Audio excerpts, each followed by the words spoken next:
Since the beginning of the war, a lot has changed in Ukraine-Russia relations. This is especially obvious on the border between the two countries in Ukraine's Luhansk region. The border here spans 720 kilometers in this region, and the Ukrainian government is not in control of almost a third of it. The parts of the border the Ukrainian government does control look very different now. Once friendly relations between Ukrainians and Russians have cooled off significantly since the beginning of the war, and this once busy and now almost empty border control checkpoint in Luhansk region is the good evidence of that. Alexander, we are on the Ukrainian-Russian border right now. Do you have a lot of Russians coming to Ukraine these days? Nowadays, less people are coming to Ukraine from Russia than previous year. But the fact that this border control checkpoint is much quieter these days doesn't mean that Alexander and his people can relax. With war raging some 100 kilometers away, these border guards need to be on their guard. Our sector of border in this region is calm, but we have everyday training, and we are able and we are ready to stop any unusual situation. In case of any such unusual situation coming from Russia, this small town of Markivka, some 15 kilometers away from the Russian border, will be the first to fall. But is it willing to fall into the hands of the Russian-backed militants, following suit of other towns and villages in Luhansk region? We came to an agricultural high school in Markivka to find out which language these young people speak here, Ukrainian or Russian, to learn whether it is true that Luhansk region is predominantly Russian-speaking. А якою мовою ви спілкуєтесь? Ну, українською, руською, так. А це Суржиковою. А те, от, що ви знаходитеся дуже близько до Росії, не спонукало вас от переходити більше на російську мову? Ні, мені українською лише. Ага. Добре, дякую. А вас як звати? Денис. А ви якою мовою спілкуєтесь? Суржик, але можу розмовляти українською спокійно.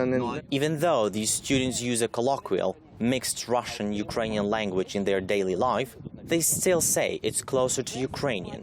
And the fact that their town is so close to Russia doesn't affect this. It doesn't affect us, because these neighboring regions of Voronezh Oblast, they speak exactly as we do. We used to travel there quite often, and they speak exactly just as us, not in Russian. Not far from Markivka, a Ukrainian army unit is guarding this area. Taras is a US-educated Ukrainian software engineer who volunteered to join the army last summer. Taras is from predominantly Ukrainian-speaking Western Ukraine.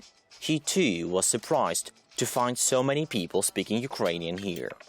A lot of people are pro-Ukrainian here and trying to speak, making an effort to speak Ukrainian.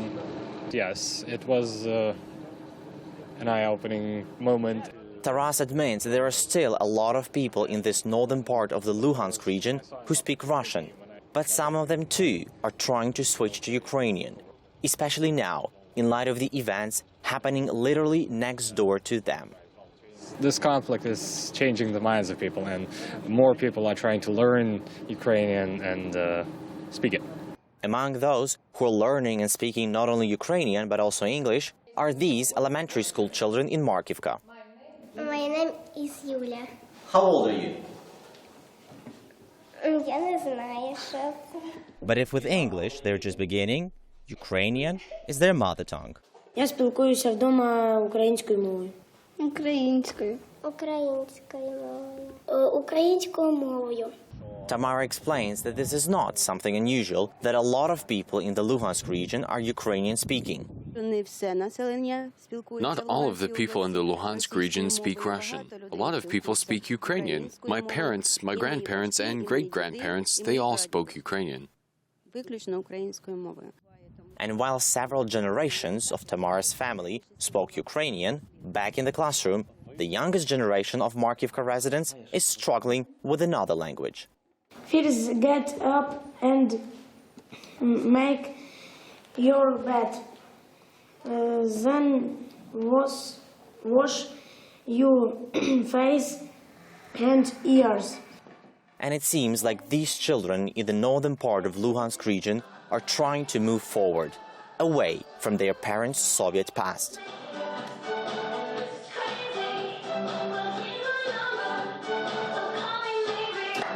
Choosing English as their foreign language instead of Russian, but also trying to stay connected with their true Ukrainian heritage, which was taken away from their parents and grandparents, a heritage which is now under threat again.